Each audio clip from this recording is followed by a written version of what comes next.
Good morning and welcome to this Sunday's edition of Black Almanac. To honor Dr. Edward Elliott James II, we will air the best of Black Almanac programs for the next 4 weeks. We celebrate a man who has shaped this community to what it is today, fighting for a new election system representing everyone, taking a stand to ensure that all citizens in the city and the county have a voice in government affairs.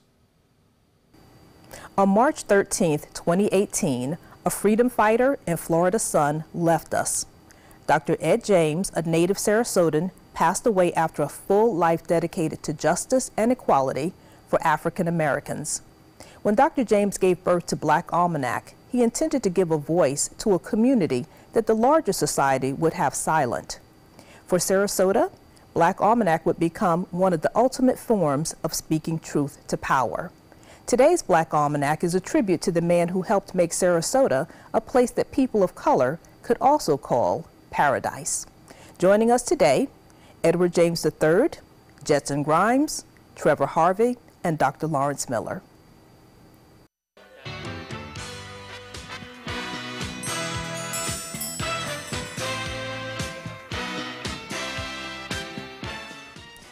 Mr. Grimes, of all of our panelists today, you probably have the longest running relationship with Dr. James, dating way back even before high school.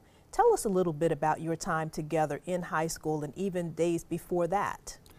Well, of course, Ed and I came out of the same neighborhood. We've been knowing each other for, I won't tell the years. A while. we've been knowing each other for quite a while. I'm just kind of reflecting back to our high school days. And Ed was always a person that, I like to use the word leadership, but it was more about courage. A lot of things during the period of when he was in high school, that was, at that particular time, we was under a very conservative administration. And this is what years? This was the years of 1954, 53, and those years. And we had a very conservative administration. Principal was very, very conservative. And some of the things that during that period that we wasn't allowed to do, and we should have had the right to do that. Ed had took the leadership on a lot of that, and I just kind of reflect to one of the things that I often talked about. At that particular time, the classes wasn't allowed to use the gym. We just had a new school and had a new gym there. And we had to use, at that particular time, it's Robert Taylor now, but it used to be called the USO, and they called the Rec. And that's where we had to have our proms at.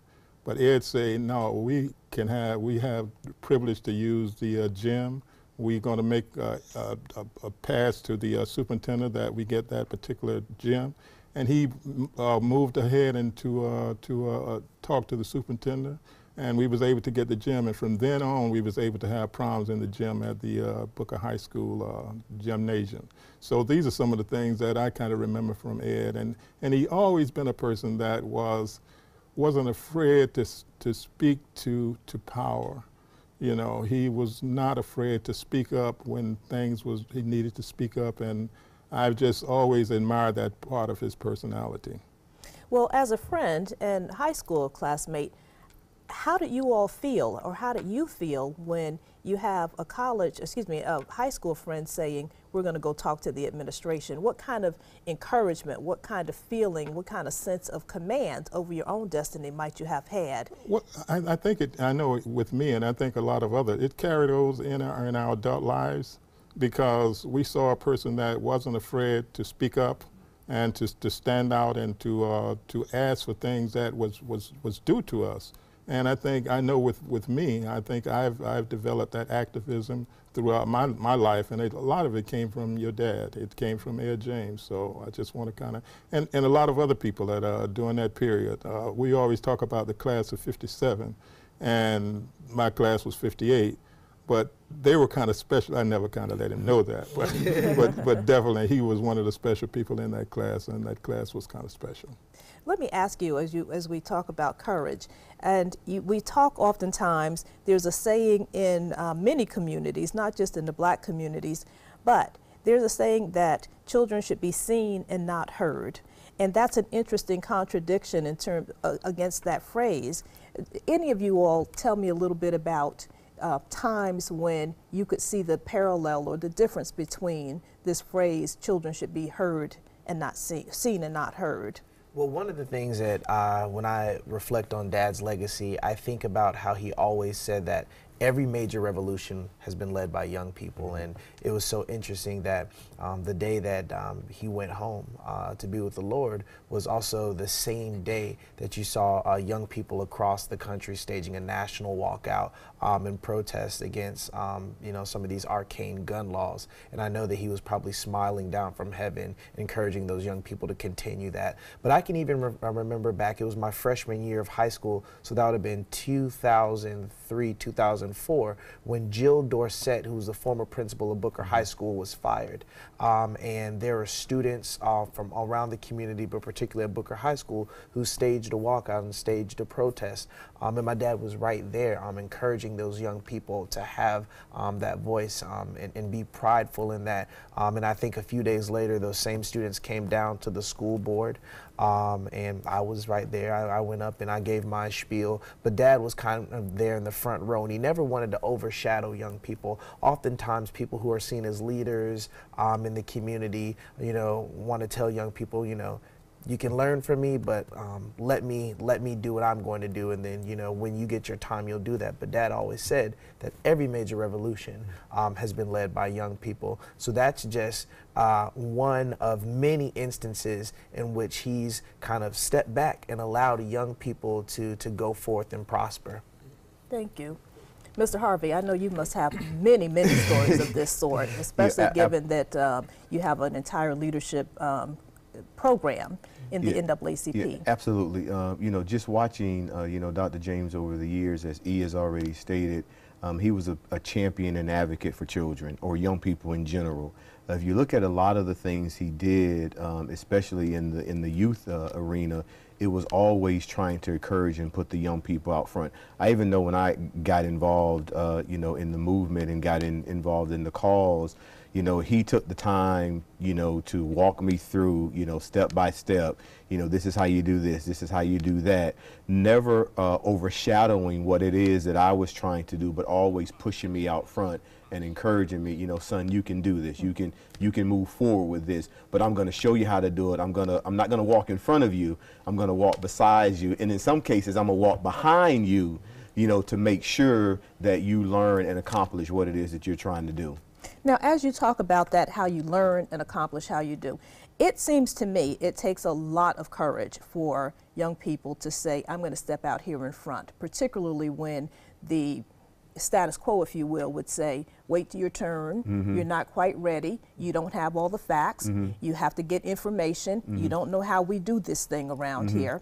So how does one muster that kind of energy from a person like Dr. James? Well, I know for me personally, I'm going to go to a personal situation now. I can remember back in 1998, 1999, somewhere around in there, I got a call from Dad, as I refer to him, the late John Rivers. Jet, I think Jet was in this meeting as well, and I believe our former mayor, Fred Atkins. So me as a young lad, you know, 29, 30 years old, somewhere around in there, I get a call from these men, these statured men, you know, that I look up to, call me, we want to meet with you. I'm like, okay, what have I done, you know? But what they wanted to do was sit down and talk to me about getting involved in the political process, in the political arena, especially on the city side. And I really didn't know anything a whole lot about politics at that point in time. You know, was still very new in getting involved in the community. So of course I was, you know, had some fear, you know, begin to set in. But these men, these four men, you know, led by Dr. James, you know, centered themselves, you know, around me and say, you can do this, you know. Yes, you're young. Yes, there's a lot of things that you got to learn, but you can do this. And if you're willing to open your ears and sometimes be quiet, you know, and take notes, we will show you the way. And I think it's issues like that or a group of people getting around you saying, yeah, I'm young, but I can do this, you know, because I got these guys. When you got that kind of group backing you and behind you, you know, you walk around and say, like, you know, I'm like David, I can slap a bear. Well, and we all know that Dr. James would have slapped the bear. Yeah. Right. I've been on a couple of occasions where he did. Tell us at least one of those times when he did slap a bear. Well, I could remember, and you know, a lot of people don't know John Rivers that was the president of the NAACP, but Ed was kind of the behind the scenes, just like Trevor was saying. The redress, that was his department. He redressed issues that was discriminatory or whatever in the community. And I can remember an incident that we had to sit down with the superintendent of the school board. And John Rivers, and that was one of the days that I was in working, and he said, Jet, I'm calling, we need to be down there at a certain time. So, which I did. I followed Ed, because we followed Ed, because Ed would meet business when he had a situation that he had to deal with. So when we got into the meeting, they started, you know, trying to communicate with each other and dialogue with each other, and looked like it wasn't going the right way. So Ed, just out of the sky blue, he hit the table with his hand. Say, you better get yourself together. Hit it again. Then John Rivers went through his little personality. He started going through his thing. And after a while, it was just, you know, we talk about fear. There was a fear factor. And a lot of things change in this community because of fear, the fear that African Americans are going to rise up and not going to accept it. And Ed was able to perpetuate that to the highest. So, you know, and one of the things that I kind of revert to, during that period, when we were going through all of these processes, at that particular time, out of the 3 major high schools in Sarasota, we had 39 African-American kids was graduating. And those were the issues that we were dealing with during that period. We have to start, he was saying, we have to start educating our kids. And you all are responsible for that. So we need to change the rules at these school systems. And I'm kind of proud of it now, because you look at Booker and you look at a lot of the schools, a lot of our African-American kids are going through that educational process. But a lot of that wouldn't have happened if it wasn't for Ed James. Trevor talked about the political process, and you know, one of the things that's going on in Sarasota as we speak is there's a petition trying to change the Sarasota County Commission to single-member districts. Well, when we look at the makeup of the City Commission, had it not been for Ed James and John Rivers and Sheila Sanders Brown suing the city of Sarasota and changing essentially the form of districts where we had single-member districts, District 1 and District 2, we'd have not had a Fred Atkins, we would have not had a Carolyn Mason, we would not have our current mayor of Sarasota, Shelley Freeland Eddy, at least with African Americans having a seat at the table. So Dad may have not been a politician or an elected official himself, but he fundamentally understood that in order to get things done, you have to be involved in the public policy process. And sometimes that's changing the rules. Thank you for that. We're going to take a quick break and come back and talk a little bit more about that. Thank you very much, gentlemen.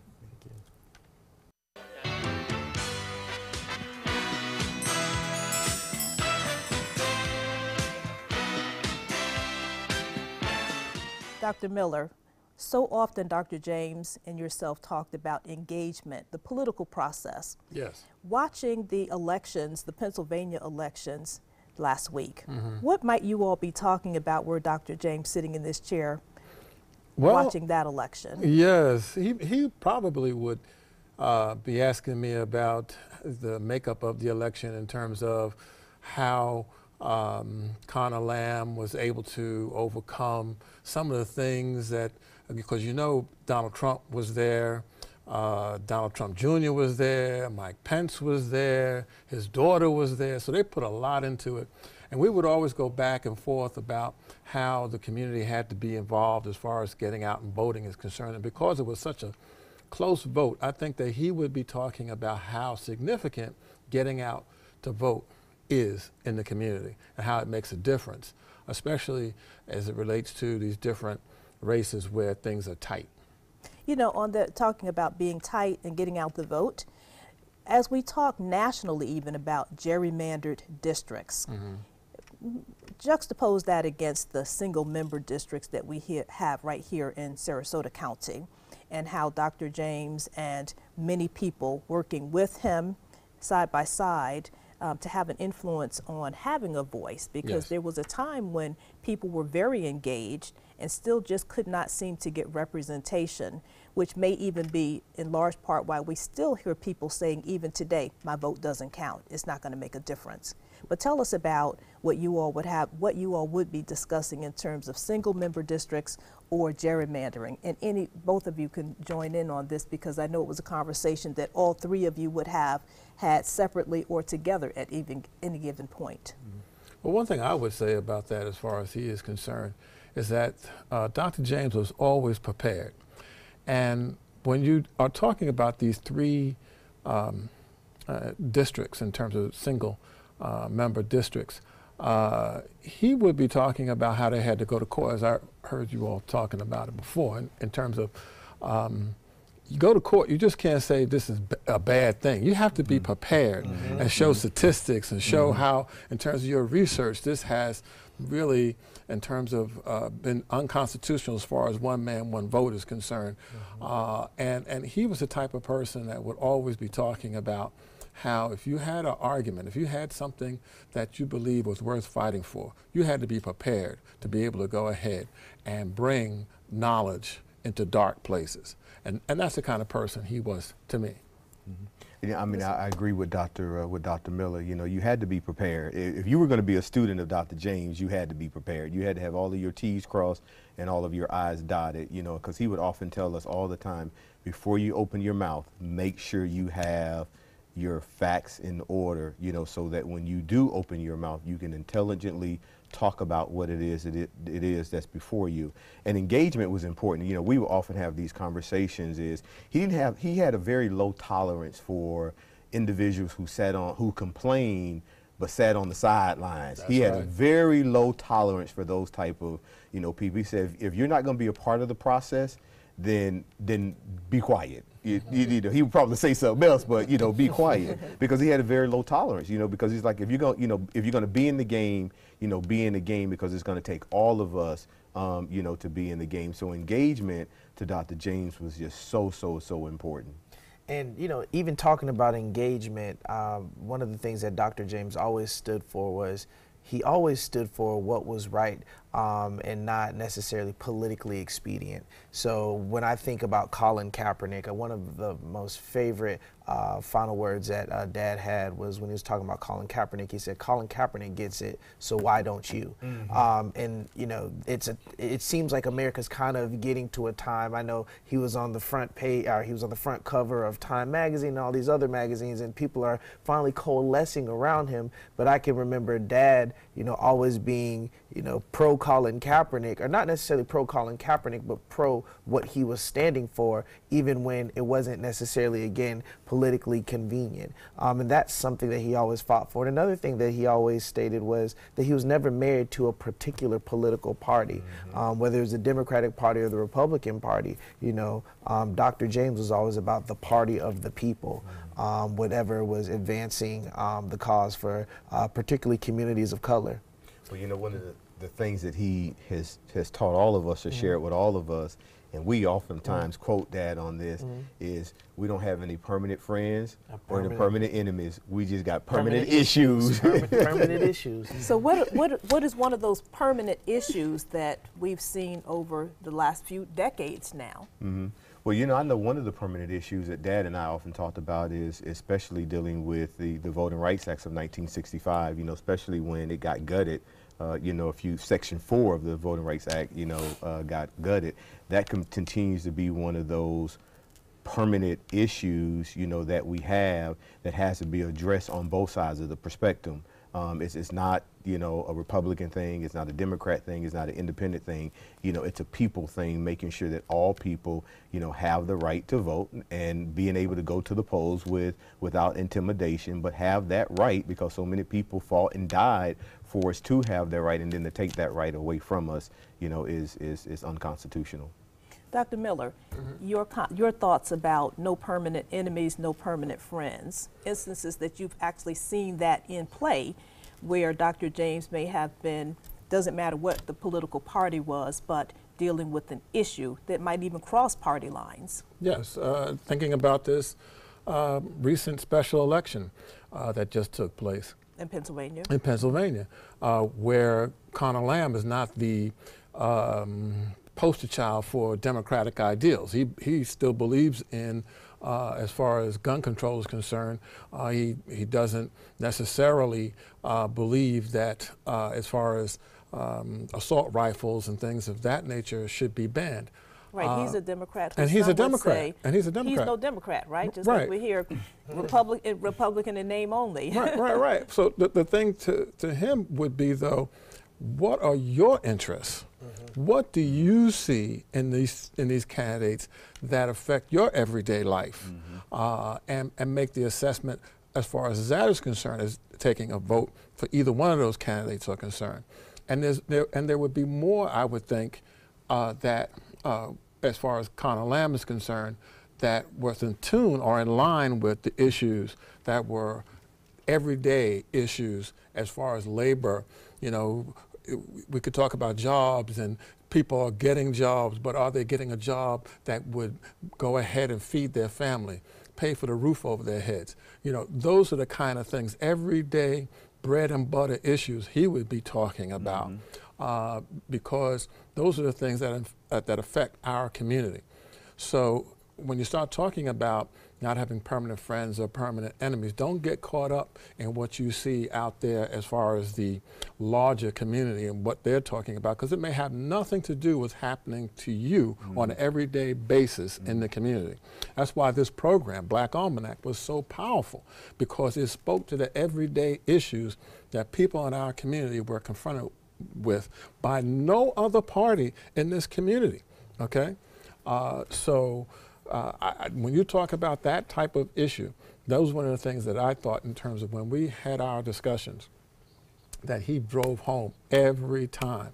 And the funny thing is, I might start talking about it, he would finish my sentence for me. So, I mean, he was on top of everything in terms of, may it be local, state, or national news. And personally speaking, I learned so much from that man. I mean, I was in awe of him when we sat and talked about different things that affected our community. But he was very, very big on what was happening on the local and the state level. Yes, we will always talk about it. We have to participate in what's going on nationally, but really what affects us, the everyday person, is what's going on in your local and your state election. And oftentimes that's where we would fall asleep on, because the voter turnout would be, you know, less than 1%, you know, for a major county or city election. And then we'd be wondering something happens, and we was like, well, when did that happen? You know, and so he was really, really big on making sure that the community participated in really what was going on the local and at the state level, because that impacted us on an everyday level. This is so true. So even things like the election that's our special election that's going to be coming up on March 20th, Yes. what would he be talking about regarding the election on March 20th and people turning out for that vote? Well, I mean, he's always been a fierce advocate for schools, and this is essentially a referendum, right? And this is the most local of the local elections that you can do. And he would really be encouraging folks, particularly people of color, to get out, get off of their behinds, and go cast their ballots. And because, you know, people will continue to ignore you until you assert yourself, until you assert your dominance, or assert that you are in the room, and you assert that you are in the arena. And people always like to call Dad Big Ed because of his physical stature, but I'd like to think of him as Big Ed because he asserted himself in a room no matter how big or how big he was in terms of physical stature. And that's all he wanted other people to do, was give them the courage to stand up and assert themselves. And he fundamentally believed, and I believe that with him, that it starts at the ballot box. Yeah, Okay. and he would bring light to dark places. That's the kind of thing, picking up on what Trevor mentioned as far as the local and state issues. I remember he would have Shelley Freelanetti, who was our current mayor in Sarasota, and she would be talking about different laws that the legislature had put in place that people on an everyday basis did not have any idea about, but could affect them in terms of, you know, its implementation. So, you know, when you start talking about edifying and making sure that the community understood first as far as getting out and voting is concerned and what kind of leaders you're going to vote, because they're going to have an impact on your life as far as the laws that they're going to put in place, and then have them come back and talk about those laws, okay? Because everyday people who are going about taking their children to school or to their job or what have you may not have any idea about some of the laws that have been enacted. But he would have people on to talk about those different things so that the community would be educated about the different things that are affecting them. And that's how, in terms of being a community treasure, that we have lost so much in terms of him not being here anymore. And the thing to me here is that I think his greatest legacy is that he brought people to the table to talk about different things that would change the lives of so many people. And you asked me earlier about whose lives did he change. Well, I could tell you right off the bat, he changed mine. Because I came here from New York and I had no idea about Sarasota or Manatee. And he taught me so much about this community and what it was about. And I had a job with the city of Sarasota to go ahead and do redevelopment.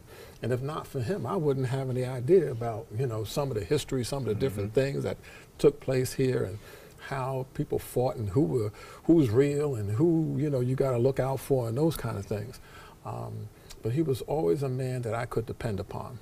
Well, Dr. Miller, that means a lot coming from you, because I know that all of us sitting here on set and many of us in the audience would say, if there's one thing that Dr. James used to chuckle about, it would be the New Yorkers who come here to teach us everything. So he would be very pleased to hear you say that he taught you some things coming from Sarasota, Florida. Yeah, that's right, no question. We have about a minute left, and in that minute, Mr. Harvey, tell us some of the things, tell us what you think from a legacy standpoint you will remember about Dr. James. We can be here all day about that. What I'm going to remember most about Dr. James Pop is just, for me, manhood. I think he taught me so much as a young lad, getting in the movement, just about being a man. You know, he would always tell me, you know, keep your family first. Don't let this community kill you. You know, he would tell me those kinds of stories, but just, you know, be a man, stand on your own 2 feet. Your word is your bond, and make it happen. Edward? Yes, ma'am. His namesake. Yes. In 30 seconds, tell us, what do you want people to know about your father?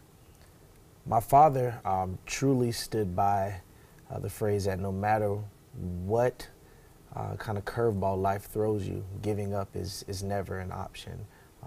Until the final days of his life, Dad never gave up. He continued to fight. And he instilled that not only in all of his 3 children, but into so many people in the community. And I'm just privileged to have spent 28 years of my life with, in my opinion, the world's greatest father, the world's greatest mentor, and the greatest freedom fighter that I've ever known in my life. Thank you all. Thank you for joining us on Black Almanac today. And as Dr. James would say, after more than 7 decades of political and civic engagement, if you're not engaged, don't complain.